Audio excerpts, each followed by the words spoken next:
जी अस्सलाम वालेकुम। मैं हूँ अवैस सलीम और जैसे कि आप देख रहे हैं आज मेरे साथ हैं डॉक्टर हुमा बकाई। डॉक्टर साहिबा की जो स्पेशलिटी है आप सब जानते हैं कि वो बैनुल अक़वामी ताल्लुकात आमा है। ये बहुत नज़र रखती हैं जो उसके सिक्योरिटी के डायनामिक्स हैं, सियासी पहलू हैं, उन तमाम चीज़ों पर आप इनको देखते रहते हैं मुख्तलिफ फोरम्स पर।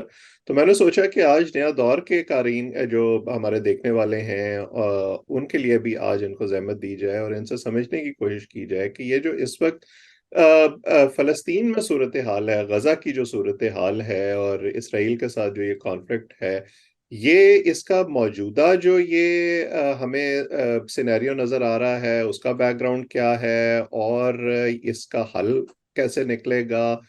और ख़ास तौर पर जो इस पर हमें अक़वाम आलम का एक इस वक्त नज़र आ रहा है रिएक्शन, जो वैसे तो ह्यूमन राइट्स की बड़ी बात करते हैं, लेकिन क्या वाक़ई वो ऐसे मौक़ों पर काम आता है या नहीं, ये तमाम जो बातें हैं ये बड़ी ज़रूरी हैं इनके सामने उठाना। तो डॉक्टर साहब आपका बहुत शुक्रिया वक़्त देने के लिए। जैसे मैंने तमहीद में भी कहा, सबसे पहले तो आप ये बताइए कि जैसे ये अभी जो रिसेंट ये स्पाइक आया है इस कॉन्फ्लिक्ट में, उसमें बहुत से लोग ये कह रहे हैं कि जी हमास का जो रॉकेट अटैक था, उसका बड़ा रोल था और उन्हें क्या ज़रूरत थी कि वो इस तरह अपने लोगों को जो है, वो एक भूखे भेड़िए के सामने फेंक देते। आप कैसे देखती हैं इस सारी सूरत-ए-हाल को? क्या आज की दुनिया में, क्या 21वीं सदी में भूखे भेड़िए को इस तरह अनरिस्ट्रेन्ड छोड़ देना चाहिए? हुँ, अगर उसको प्रोवोक भी किया गया था तो। और क्या इस सिविलाइज्ड वर्ल्ड में भूखे भेड़ियों की गुंजाइश है? ना सिर्फ ये कि उनकी गुंजाइश है, बल्कि उनकी पुश्त पुश्त पनाही है। उनको तवाना करने के लिए एक पाइपलाइन है। एक तो हुँ, मेरे ख्याल है ये बहुत अहम सवालात हैं जो मुझे और आपको और हर किसी का जिसका ज़मीर है उसे उठाने हुँ, चाहिए। हैविंग सेड दिस, देखिए जी, मेरा ख्याल है कि हमास ने जो ये अटैक किया, ये it was in some ways a last resort, क्योंकि इब्राहिम एकॉर्ड्स हो गए थे और उसके बाद एक कन्वर्जेंस होने जा रही थी between the United States of America, Saudi Arabia and Israel itself. हुँ, यानी जो समझिए पैलेस्टीनियंस की या पैलेस्टीनियन स्टेट की कोई ट्रेडिशनल अलाइंस थे, उसकी जो रमक थी वो भी खत्म होने वाली थी। हुँ, और उसका मेरा ख्याल है कि को देखते हुए एक आखिरी, जिसे हम खुदकुश हमला कहते हैं ना, तो हुँ, ये खुदकुश हमला हमास ने अपने ऊपर ही किया, गजा पे ही किया। क्योंकि मेरा ख्याल है कि हमास जितने अरसे से वो नबर आजमा है इसराइल से, और जो इजरायली माइंडसेट है, 7 अक्टूबर को ये मेरी फहम में नहीं था कि हमास ने क्या किया है। मेरे फहम में उस वक्त भी ये था कि अब इसराइल क्या करेगा। हुँ, और उसकी वाज़ेह वजह आपके सामने एक बात तो तय है कि जो एग्जिस्टिंग गवर्नमेंट है इसराइल की, उसके लिए बहुत बड़ा सेटबैक था। It was actually caught napping. तो उनका वो इस बात से तो इनकार नहीं कर सकते कि ये इंटेलिजेंस फेलियर था। और फिर जिस जबान का उन्होंने इस्तेमाल किया वो बिल्कुल वाजे थी। उन्होंने कहा जी ये हमारा पर्ल हार्बर है, ये हमारा 9/11 है। और जिस तरह अमेरिका का इंटेलिजेंस फेलियर था, फिर आपका भी इंटेलिजेंस फेलियर था कि ये हो पाया। और उन्होंने कहा कि हम इस बारे में बाद में बात करेंगे, अभी हमें इसे काउंटर करना है। हैविंग सेड दिस, उसके बाद जो मेरे ख्याल है कि rightist extremist hug of a government है इसराइल की इस वक्त, उसने सोचा कि इसका बेहतरीन फायदा उठाते हुए, मतलब इस क्राइसिस को, let's turn this crisis into an opportunity. और जो बची कुची हिम्मत बाकी है पैलेस्टाइन में या हमास में फॉर दैट मैटर, उसको तबाह और बर्बाद कर दें।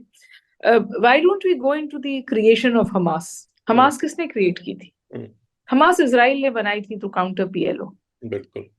ठीक है, उसके बाद प्रेसिडेंट जो सीनियर बुश थे, उन्होंने कहा कि गिव अवे, अच्छा आपकी लोगों में पॉपुलैरिटी है, आपकी लोगों में पजीराई है, give up the bullet, take up the ballot. हुँ, इलेक्शंस हुए, हुँ, इलेक्शन हमास जीत गया। हुँ, और किसी ने नहीं, जिमी कार्टर ने कहा that these were the fairest elections ever held in the Middle East। हुँ, आपने मानने से इनकार कर दिया उसके नतीजे को। और फिर आपने एक कंपार्टमेंट बाय डिजाइन, एक कंपार्टमेंटलाइजेशन की कि जी ये वेस्ट बैंक है और ये गजा स्ट्रिप है।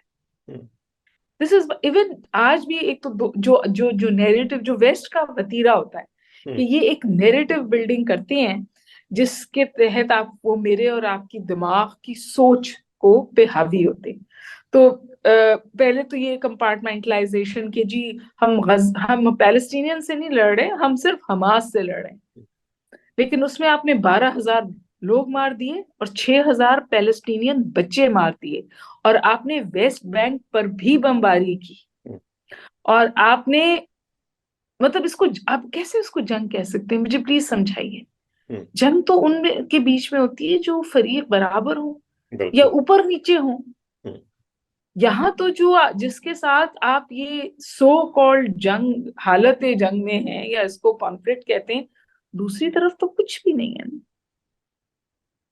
और ये और जो जो लोग अपने अस्पताल नहीं बचा सकते, अपने स्कूल नहीं बचा सकते, अपने सड़कें घर बच्चे नहीं बचा सकते, वो कौन सी जंग लड़ेंगे? बिल्कुल और सही बात है। जी, और मेरा मतलब एक मेरा बहुत दिल चाहता है मैं बात कहूं और आपसे मेरा, then come back to the basic question, what is Israel seeking for itself? Is Israel seeking security for itself? वो सिक्योरिटी तो हासिल नहीं होगी, क्योंकि ये रिवाइवल 50 साल बाद हुई। उससे पहले वही 7 डेज वॉर थी ना। तो आपके किसी इदारे में लिखा गया कि from 7 days war to 7 front war, ये खत्म तो नहीं होगी कहानी। बिल्कुल। लॉन्गेस्ट हम्म, हिस्ट्री है इस कॉन्फ्लिक्ट की, और जो ये हुआ है अक्टूबर में, बीज बोए गए हैं अगले 100 साल इसके चलने के। हम्म, बिल्कुल। और खास तौर पर जब आप पुश करते रहेंगे किसी को अगेंस्ट द वॉल और उसके लिए कोई ऑप्शन नहीं छोड़ेंगे, तो मेरा ख्याल है कि हम उसको एक आइसोलेशन में नहीं देख सकते उस एक्ट को। ठीक है कि सिविलियन लाइव्स उसमें भी नहीं जानी चाहिए थी, लेकिन हर चीज का एक कॉन्टेक्स्ट होता है और उसको आप अलहदा करके नहीं देख सकते।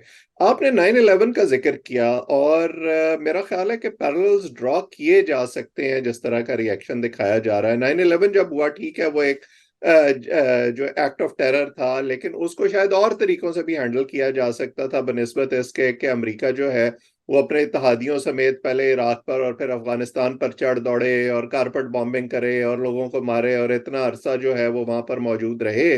मैं जाती तौर पर उस पॉलिसी को और फ्लॉड, फिर हाथ जोड़कर बाहर निकले। एग्जैक्टली क्योंकि उस वक्त भी शायद जो है उस क्राइसिस को एक अपॉर्चुनिटी के तौर पर इस्तेमाल किया गया। तो अब जब इसराइल को यह मौका मिल गया है और आप देख रही हैं कि जो उसके सारे बड़े बड़े इत्तेहादी हैं जो अपने आप को दुनिया का जो है वो चौकीदार और नंबरदार और पता नहीं क्या क्या समझते हैं, वो उसके साथ खड़े हो गए हैं। तो ये कहाँ तक जो है वो इसको एक्सटेंड करेंगे, अब कहाँ तक लेकर जाएंगे? क्या ये वाकई जो है वो पैलेस्टीनियन जेनोसाइड हो रहा है, इवैक्यूएशन जो है वो मुकम्मल की जाएगी, क्या होगा अब इसमें? पैलेस्टीनियन जेनोसाइड हो रहा है इसमें तो मुझे कोई इब्हाम नहीं।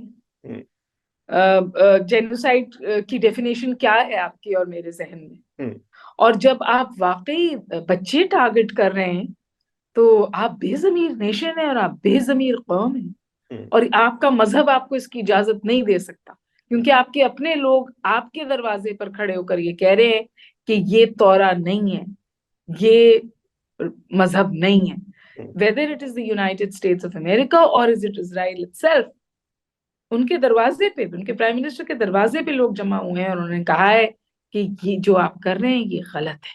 हम्म, तो ये जो आपने शुरू में बात की थी ना कि जो ये दावेदारी थी ह्यूमन राइट्स की वगैरह वगैरह, तो the hypocrisy of the governments and the Capitals तो एक्सपोज हुई है, हम्म, लेकिन ये भी हुआ कि वहां पर जो लोग हैं, जो स्ट्रीट है, वो बिल्कुल स्ट्रीट जो है, लोग जो हैं, हम्म, उनका जमीर जिंदा है। हम्म, क्योंकि जिस तरह इराक वॉर के बाद हमें यूरोपियन स्ट्रीट पे नजर आई थी प्रोटेस्ट या कोई भी ऐसा वाकया होता है, तो उसी तरह आप देखें अक्रॉस यूरोप, चाहे डॉक्टर्स हों चाहे कोई एवरेज सिटीजन हो, आप सड़क जो है वो खिलाफ है अपने लोगों से। Even even the Arab street, वहां पे डिमॉन्स्ट्रेशंस उस तौर नहीं हो सकते क्योंकि वहां का इस तरह का कल्चर नहीं है, लेकिन आप किसी से भी प्राइवेट कॉन्वर्सेशन कर लें, आपको जो फीलर मिलेगा वो बिल्कुल वाजे मुस्लिम वर्ल्ड में तो जो हुकूमतें सपोर्ट भी कर रही हैं, पुष्पनाई भी कर रही हैं अपने मफाद के लिए वेस्टर्न वर्ल्ड को, वो ओपनली आके इसके हवाले से बात नहीं कर सकते। हम्म,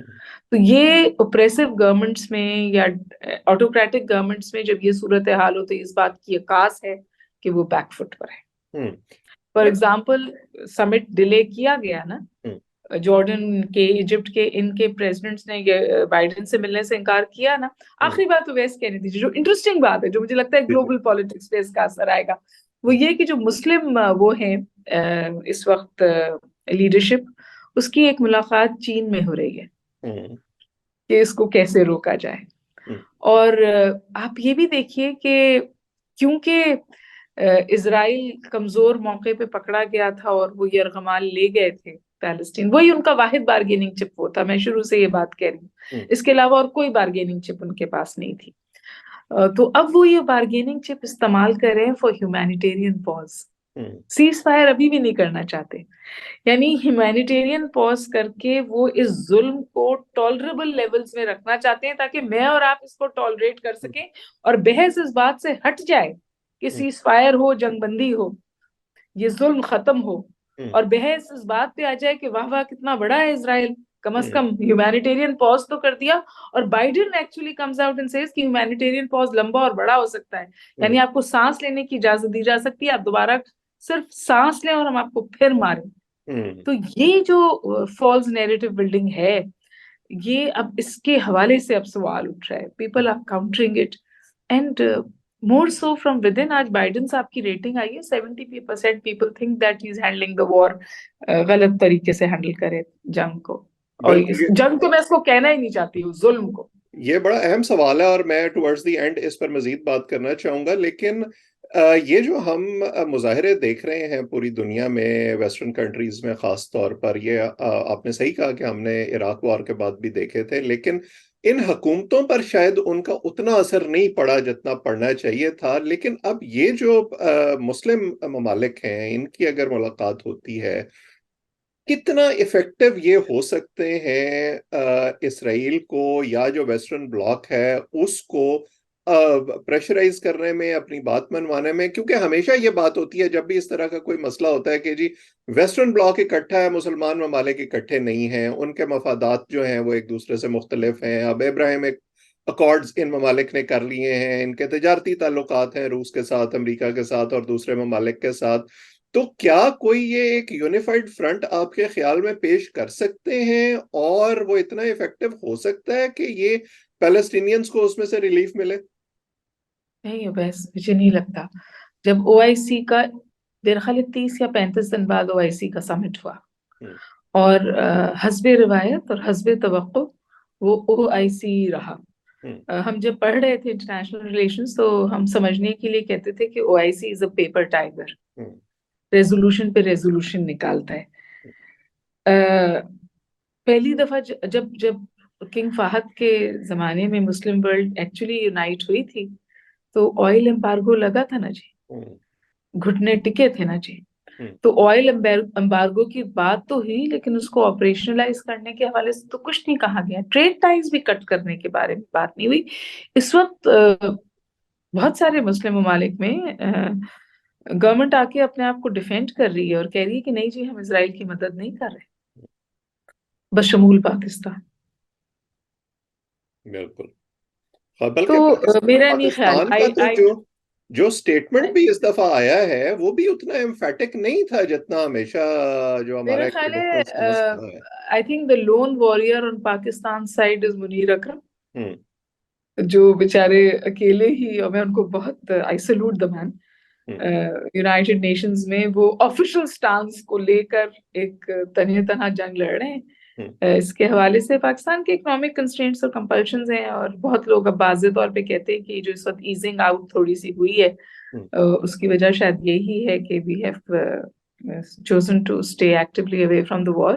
और मुझे नहीं पता ये बात कितनी सही है या गलत है, लेकिन I was in conversation with mister Ikram Sehgal, hmm, and Ikram Sehgal has had a chance to visit Israel. Hmm, उन्होंने इसके हवाले से लिखा भी है, visit to the forbidden land. तो उन्होंने कहा कि जब मैं वहां गया और मैं this is something like 20 years ago, तो मैं जितने भी थिंक टैंक्स वगैरह में जाता था तो वहां ये सवाल उठता था कि क्या पाकिस्तान का जो न्यूक्लियराइजेशन है वो इसराइल के खिलाफ इस्तेमाल हो सकती है। तो उस तरह से तो मेरा ख्याल है कि वो सूरत हाल तो आपको ब्लंट नजर आती है। वी आर इम्पोर्टेंट, चाहे पाकिस्तान हो चाहे दूसरी मुस्लिम वर्ल्ड हो। जो रोल अगर मुझे लगता है कि कुछ बेहतरी हो सकती है तो it is China and Russia coming together to train the western world. अगर बिल्कुल। आप वे फॉरवर्ड की बात कर रहे थे, और मतलब ये मेरे मुझे ये ख्वाहिश होती है कि चाइना ने जिस तरह एक किरदार अदा किया इस सऊदी अरब और ईरान के बीच में, और एक इन सम वेज रिप्रोचमा कराया, क्या चाइना इतना बड़ा हो गया है कि वो वेस्टर्न वर्ल्ड को रिस्ट्रेन कर सके। क्योंकि जो अभी एशिया पैसिफिक समिट के साइडलाइंस पे मीटिंग हुई, वहां उन्होंने वाजे तौर पे चाइना से कहा कि it should use its influence on Iran ताकि ये जंग स्प्रेड ना हो। सवाल ये, और जो मैं आई was in Beijing a few days ago, तो उन्होंने कैटेगोरिकली कहा कि हमारा कोई सेल्फिश इंटरेस्ट नहीं है मिडल ईस्ट में, हमारा स्टांस अगर होगा या है इज मीडिएशन। तो जो मुझे कोई उम्मीद या होप वॉशिंगटन से या वेस्टर्न यूरोपियन कैपिटल से या इंटरनेशनल ऑर्गेनाइजेशंस की तरफ से नजर नहीं आती। अकेले एर्दोगान क्या कर सकते हैं? उनके पास, उनकी भी वही एक है जो खुल के बात कर रहे हैं, उनकी भी बहुत सारी लिमिटेशंस हैं। और कतर मेरा ख्याल है, और कतर भी जो है वो एक मिडिल लाइन की तरफ है। फॉर एग्जाम्पल कतर का आज स्टेटमेंट शायद आया है कि we are close to hostage release. कल तो डिनाई कर दिया था, वॉशिंगटन पोस्ट ने खबर लगाई थी, और इजराइल की तरफ से बिल्कुल कंप्लीट डिनायल आ गई थी। बॉम्बिंग में कोई कमी नहीं आई है। अब वो एक फॉल्स नैरेटिव थे कि truth is the first casualty of war. तो कभी वो टनल्स की खबर देते हैं, कभी वो कोई और इजरायली बात करते हैं। मुझे नहीं पता क्या सच है क्या झूठ है, लेकिन मुझे ये पता है कि इंसानियत मर रही है। बिल्कुल। और इसमें ये मीडिया का किरदार जो है ये भी मेरा ख्याल है कि बड़ा क्वेश्चनेबल है। हम जो हमेशा ये बात होती है कि जी वेस्टर्न मीडिया जो है वो बड़ी बात उठाता है और वेस्टर्न मीडिया जो है वो बड़ा क्वेश्चन करता वैस है। आप तो सिस्टम में बैठे हैं, बिल्कुल। आप मुझसे ये सवाल भी क्यों पूछ रहे हैं? आपको नहीं पता वेस्टर्न मीडिया किन के हाथों में है? मतलब ये जो इनकी एजेंडा सेटिंग टेंडेंसीज हैं ये हमेशा ऐसे मौकों पर सामने आती हैं और वो एक माउथपीस बन We जाते हैं know अपने that मुल्कों का। five entities control the media in the United States, the entire पूरा जो उनका मैट्रिक्स है, और वो 5 ज़ियोनिस्ट लॉबी को बिलोंग करते हैं। ये ना तो कोई ढकी छुपी बात है, ना मैं आपको कोई नई बात बता रही। बिल्कुल। वो बल्कि जो पहली गल्फ वॉर हुई थी कुवैत वाली, उसके बाद तो यहाँ अमेरिका के अंदर ये जो क्रिटिक्स हैं मीडिया के, उन्होंने ये टर्म कॉइन की थी, उसको CNN इफेक्ट कहा जाता है कि किस तरह जी मीडिया जो है वो लोगों के की जेन आजकल हम एक टर्म बहुत इस्तेमाल करते हैं, आजकल हम लोग the tail wags the dog की टर्म बहुत इस्तेमाल करते हैं। लेकिन मैं बस, मेरा आपसे बातचीत हो रही है, कोई सुन रहा हो, क्या किसी के जहन में ये सोच है कि to be on the right side of history? I mean Hitler was very powerful, but he didn't go down on the right side of history. तो ये तो पढ़ी लिखी नेशंस हैं, are they not at all history conscious? मतलब कल verdict of history तो आएगा ना, तारीख का फैसला तो आएगा। बिल्कुल आएगा। और उसी के बारे में वो अभी इमीडिएट फ्यूचर में जो आएगा बाइडेन के लिए, उसके बारे में मैं बात करना चाहता हूँ। लेकिन एक ज़िमनी सवाल, क्योंकि हमने पाकिस्तान की थोड़ी सी बात की, मैं पूछे बगैर रह नहीं सकता। हमारे यहाँ एक बड़ी सोच है, हर कुछ अरसे के बाद जो है वो सोच ऐसे लगता है कि ताज़ा हो जाती है, पॉलिटिकल ब्लेम गेम में भी इस्तेमाल होती है कि जी पाकिस्तान खुल के स्टांस इसलिए नहीं ले रहा क्योंकि हम तस्लीम करना चाहते हैं इसराइल को, और पाकिस्तान जो है उस तरफ जा रहा है। मुलाकातें हो रही हैं, कुछ अरसा पहले हमने देखा कि एक डेलीगेशन भी गया।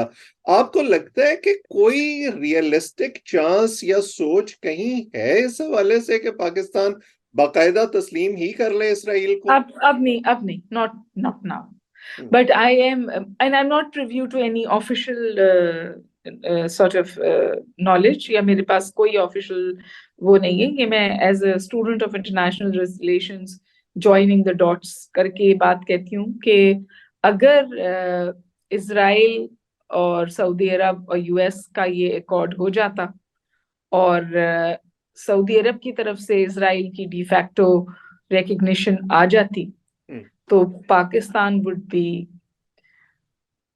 Very close to it. बिल्कुल सही।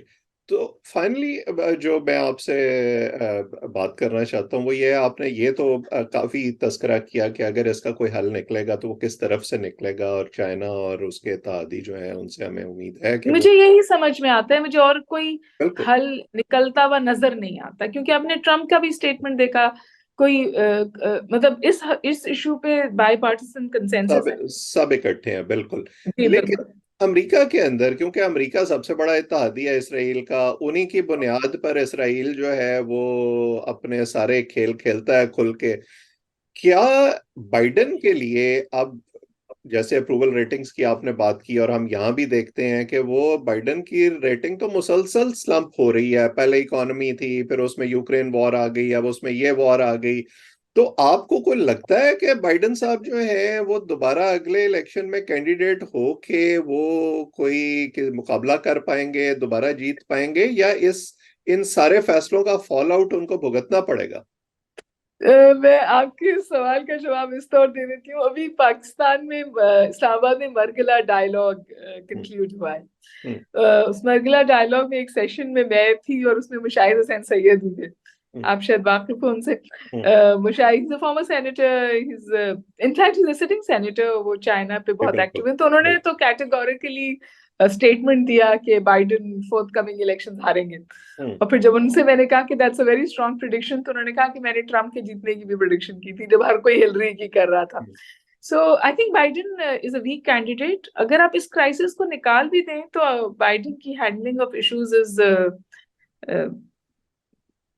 हम्म, far less than what is desired. और बिल्कुल। फिर अभी भी देखिए ना कि जो एशिया पैसिफिक समिट था, वो प्रेसिडेंट शी से बात करके नीचे उतरे और फिर उन्होंने ऑफ स्क्रिप्ट चले गए। उन्होंने कहा कि जी इज अ डिक्टेटर। हम्म, तो I mean, I think US needs to rethink, US electorate needs to rethink। और मुझे नहीं पता कि कितना फॉरेन पॉलिसी का इशू यूएस इलेक्शंस में रोल प्ले करेगा। हो सकता है इस दफा करे, बिकॉज उसका इजराइल इन्वॉल्व है। उसका जो इकोनॉमिक अंडर करंट है ना, बेसिकली वो वोटर को इन्फ्लुएंस करता है। जी एग्जैक्टली exactly। तो वो तो पैसे दे दिए कांग्रेस ने, जो भी आएगा वो पैसे लेके देगा, उन्हें आर्म्स भी देगा, पैसे भी देगा, उनके लिए स्टेटमेंट्स भी देगा, उनसे जाके गले भी मिलेगा और कहेगा मैं अमेरिकन बाद में हूँ, मैं ज्यू पहले हूँ। हम्म, पता नहीं, शायद अब ये कहेंगे कि मैं इंसान बाद में हूँ और मैं ज्यू पहले हूँ। मुझे नहीं समझ। आई डोंट थिंक इट्स ज्यू, आई डोंट थिंक इट्स तौरा। बिल्कुल। I think it's extremist, rightist, very toxic leadership that has जिसने धकेल दिया है इसराइल को इस हम्म, मुसीबत। बिल्कुल। और और ये हम मुसीबत है, ये आप लिख लें ये बात। ये इसका बूमरैंग होगा, इसका बहुत बुरे नताइज निकलेंगे। ना सिर्फ अमेरिका के लिए होगा बल्कि इसराइल के लिए भी होगा, जहां से हमने जी मैं बात ये शुरू कह रही हूँ कि अगर इसराइल का ऑब्जेक्टिव ये है कि कल वो और सेटलमेंट्स कर ले, गजा पे काबिज हो जाए, क्या वो कल इसराइल को और इसराइल के बच्चों को सिक्योरिटी देगा? हम्म, ये वो सवाल है जो शायद उन लोगों को भी सोचने चाहिए। बिल्कुल। और मेरा ख्याल है कि ये बड़ा अहम सवाल है जिस पर हम आज की गुफ्तगू का अख्ताम कर सकते हैं, थैंक यू, क्योंकि थैंक जबरदस्त यू। जबरदस्त की दुनिया जो है वो है तो सही, लेकिन वो देर पा नहीं होती। हमने तारीख से यही सबक सीखा है। लेकिन जब आप उस वेव को राइड कर रहे होते हैं बतौर एक रियासत के या किसी इंडिविजुअल के तौर पर, तो आपको ये बात इतनी आसानी से समझ आती नहीं है।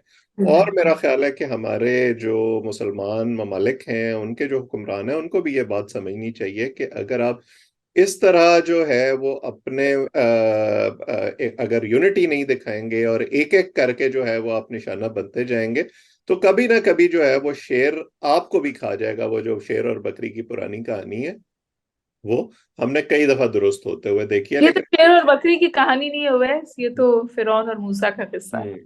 हम्म, बिल्कुल। बिल्कुल। लेकिन आपकी इजाजत आज की दीजिएगा। गुफ्तगू में मेरा ख्याल है कि बहुत क्लैरिटी थी, और मुझे भी बहुत सारी चीजें जो है वो समझ में आई, और हमारे देखने वालों को भी समझ में आई होंगी। It is always a pleasure having you, और thank you hopefully for having me. बहुत होपफुली शुक्रिया, मुझे आपने इतनी खुलकर बात करने की इजाजत दी। बहुत बहुत बहुत जल्दी शुक्रिया। होपफुली हम दोबारा इस पर गुफ्तगू करेंगे। मेरी उम्मीद ये है कि हम इस पर बात ना करें, ये मसला हल हो, हम किसी और चीज पर बात करें, और ये इंशाल्लाह ना हो। मसला हल हो। तो मुझे नहीं पता, ये this is the longest conflict कत्लेआम खत्म हो, बिल्कुल कत्लेआम बिल्कुल बंद हो। बिल्कुल बहुत आमीन। अस्सलाम वालेकुम। जो लोग हमें देख रहे हैं वो इस चैनल को सब्सक्राइब करें ताकि हमारी गुफ्तगू आइंदा भी आप तक पहुंचे। कमेंट सेक्शन में अपनी राय से भी आगाह किया करें। डॉक्टर साहिबा का और जो लोग हमें देख रहे हैं सबका बहुत बहुत शुक्रिया।